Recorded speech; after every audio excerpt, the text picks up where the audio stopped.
Här ska vi se på definitionen av en rotfunktion.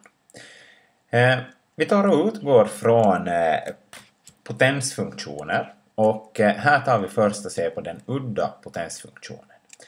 Här har vi då alltså f av x är lika med x och då är det upphöjt till 1 där vi har ställt in n som 1. Vi ser att om vi ändrar så att n är lika med 3 så då får vi x upphöjt till 3. På samma sätt om vi ändrar vidare till n upphöjt till 5 och så vidare. Där ser vi den här udda potensfunktionen och dess utseende då vi ritar den som en graf. Och vi ser att den är växande. Dess definitionsmängd det är alla reella tal och värdemängden är också alla reella tal. Vi tar och ser nu då på den här motsatta funktionen till den här. Eller det vill säga den inversa funktionen till den här udda potensfunktionen. Då vi ska ha inversen för x i tredje den funktionen så tar vi då tredje roten ur x. Så vi tar och ser hur den funktionen ser ut. Och där har vi den. Så här har vi då alltså att den inversa funktionen till f av x, det vill säga tredje roten ur x. Vi ser att de här är varandras spegelbilder i förhållande till y är lika med x som vi tidigare har konstaterat med inversa funktioners grafer. Sen så kan vi också se att den är strängt växande och det är den eftersom vi har att den här ursprungliga funktionen den är också strängt växande. Så då har vi en egenskap för den udda potensfunktionen, det vill säga att den är strängt växande.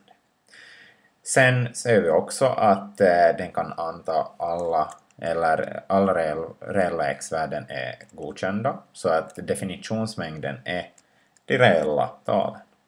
Sen har vi också att värdemängden den är också alla reella tal eftersom om vi går tillräckligt långt hit åt vänster så kommer vi att få alla de här värdena också hit längre ner, de funktionsvärden. Och på motsvarande sätt när vi går mot höger så då den är strängt växande så får vi också funktionsvärden hit högre upp.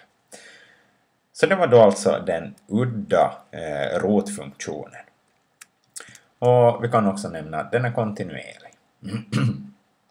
Sen tar vi och ser på en jämn potensfunktion och utgår från den. Så vi har då alltså den jämna potensfunktionen. Här har vi x i kvadrat. Vi ska ta och ändra på det där värdet lite grann. Egentligen har vi då x upphöjt till k då vi låter då k här vara lika med 2 till först. Sen lika med 4 så att vi har x i fjärde, x i sjätte, x i åttonde. Och vi ser att alla så liknar varandra och de öppnar sig uppåt. Om vi ska se på den inversa funktionen till den här så måste vi först fundera att ha den en invers funktion. Här har vi faktiskt att till exempel det här värdet 5 eller vi kan se på 4. Så värdet 4, funktionsvärdet 4 så det ges av flera x-värden. Och då kan vi inte ha en invers funktion. För då är det inte entydigt att vilket x-värde svarar det här mot. Det svarar dels mot minus 2 och dels mot x-värdet 2. Sen kan vi också se på det här att den är varken strängt växande eller strängt avtagande. Den är både och här är den avtagande och här är den växande. Vi måste alltså begränsa den här definitionsmängden för den här för att det ska finnas en invers funktion till den. Vi tar och ser på det fallet att vi låter bara positiva x-värden ge den här funktionen eller funktionens graf. Det vill säga definitionsmängden sätter vi att x ska vara större än eller lika med 0. Och nu ser vi, nu är den strängt växande den här funktionen. Den del som vi ser på, så den är strängt växande. Det betyder att den här har en invers funktion. Vi kan också rita upp den här inversa funktionen till denna och vi får då alltså följande utseende. Så här har vi då alltså dess inversa funktion. Så det är den här i grått här.